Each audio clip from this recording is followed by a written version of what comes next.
Si tudi ti tista ali pa tisti, ki si rečejo, jaz pa za marketing pa res nimam časa. Če je tvoj odgovor da ali pa mogoče delno da, potem je tale video točno zate oziroma jutranji klepet, zaradi tega, ker želim res iti globoko v to tematiko, ker je to ena izmed najbolj pomembnih tematik v našem poslu. Pa greva kar na primer, da ti bo bolj jasno. Zdaj predstavljaj si, da imamo eno restavracijo. Imaš najboljše možne jedi, vrhunsko postrežbo, restavracija od znotraj, vsem padejo, so čisto navdušeni, ko vstopijo v restavracijo, res ambient je vrhunski, lučke, potem svetloba je prilagojena, hrana vrhunska, res na nivoju. Ampak če mi ne delamo nič zdaj za to restavracijo, da zunaj ne obesimo table, da ljudem ne povemo, da smo odprti, da sploh ne govorimo o tem, da imamo restavracijo, potem je vse to zaman, ker če nihče ne pride v našo restavracijo, je čisto vseeno, kako vrhunska in super je, če torej nimamo strank. In to se velikokrat zgodi, da slišim, da nimam časa za marketing, ker recimo v tem primeru bi rekli, ker moram kuhati to vrhunsko hrano, ker moram poizkusiti nove in nove menije, ker moram testirati mogoče recepte, in tako naprej. Ampak za koga pa potem ti to vse kuhaš pa pripravljaš, če nimaš strank?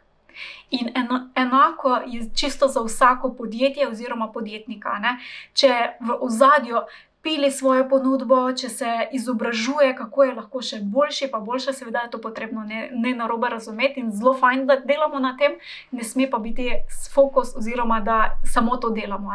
In če nenehno torej se izobražujemo, vlagamo v to, da se še izboljšamo, da dobimo še certifikate in posledično nimamo čas za marketing, komu bomo potem vse to predajali, komu bomo pomagali, če v bistvu ne delamo na marketingu. In ključna poanta pri tem je, da marketing ni nekaj, kar delaš, ko imaš čas, ampak je tisto, kar ti v bistvu prinese sploh stranke. Oziroma bi morala biti res glavna komponenta v tvojem poslu. In moj predlog je, ko sem jaz začela to delati, so se poznali zelo hitro tudi rezultati, da si v bistvu na svojem urniku rezerviraš konstantno čas za marketing in veš, da v tistem času je torej čas, ki ga nameniš samo za marketing in to ni nekaj, ko bomo imeli čas, bomo naredili to, ampak je konstantno na urniku in tako zelo pomembno, kot če bi ta termin rezervirala tudi tvoja stranka. Ker če ne vložiš tega denarja, se bo to prej ali slej tudi poznalo na tvoji prodaji, verjetno pa se že, če je prenizka oziroma če ne dosegaš dovolj rezultatov. In mogoče bi za razmislek zaključila še z enim vprašanjem, ali res nimaš časa za marketing, ali je bolj samo problem, da ne vidiš prave poti, ki bi ti v bistvu z marketingom lahko prinesla več strank in pa več prostega časa, oziroma ti osvobodila čas. Kje je tukaj težava? Ker če ne vidiš poti, potem seveda ne vidiš nekega smisla, ti ni prioriteta, ti ni pomembno, ampak verjemi mi, da če nameniš čas, če ne vidiš poti, si lahko ali poiščeš odgovor, ali poiščeš pomoč, ki te bo pri tem podprla in ti resnično pomagala, da tvoj biznis služi večjim strank, ti več zaslužiš, ti da več svobode in pa osvobodi več časa.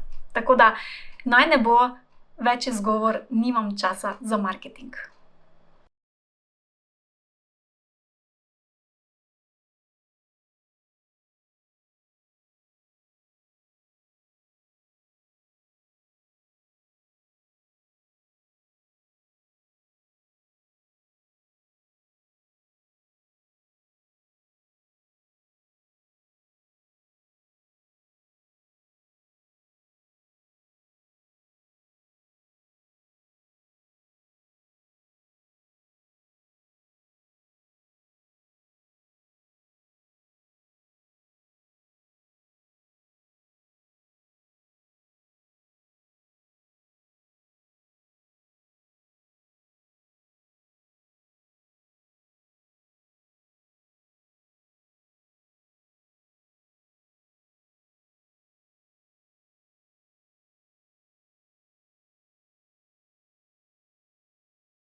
Hej, danes pa sem želela se dotakniti ene zelo zanimive tematike, in sicer katera taktika bo danes delovala. Zdaj, kako sem prišla do te teme, je enostavno dobim velikokrat vprašanje ali pa ko se pogovarjamo s podjetniki pa podjetnicami, slišim: ja, Maja, ampak jaz veliko tehnik pa taktik sem že sprobal ali pa sprobala, ampak zame nič ne deluje. In danes sem sprobala to, potem zadnjič sem sprobala to in tako naprej. A ne? In seveda je super, da testiramo različne stvari, zaradi tega, da vidimo, kaj deluje za naše občinstvo, kaj deluje za naš brand, pa mogoče tudi nenazadnje, kaj je nam fajn početi. Kaj je pa tukaj problem, je, če te taktike in tehnike nenehno spreminjamo in zamenjujemo, potem pa je tukaj en velik problem, da nič ne bo delovalo. Zakaj? Ti dam primer. Predstavljaj si, da imamo zdaj novo restavracijo in v njej zaposliva ali pa sva midva, ali pa mi dve, ali pa imam jaz restavracijo in sem jaz zdaj ta šef v tej novi restavraciji.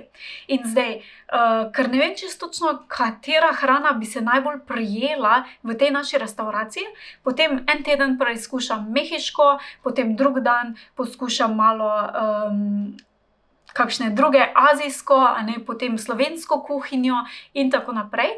Skratka, čisto različne kuhinje pač testiram, in vsakič dam nekaj ven v svojo ponudbo. In kaj je tukaj problem?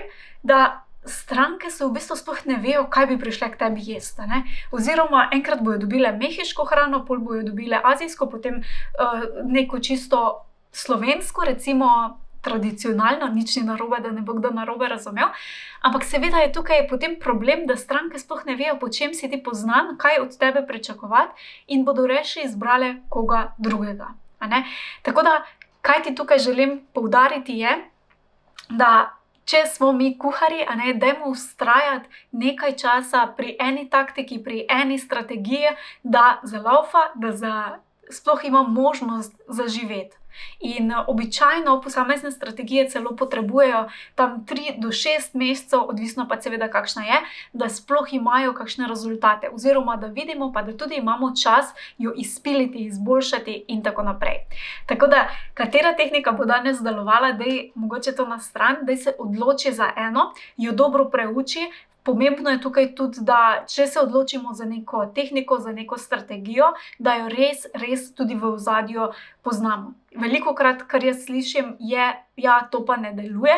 Potem pa, ko se pogovarjamo, v bistvu je ta strategija, mogoče jo podjetnik ali pa podjetnica kopira od nekoga, kjer pač vidi, da nekaj delajo. Primer, imajo poceni spletne tečaje in potem naredijo sami poceni spletni tečaj tako za 10-20 evrov, in se tukaj ne prodaja oziroma ne morejo dovolj zaslužiti.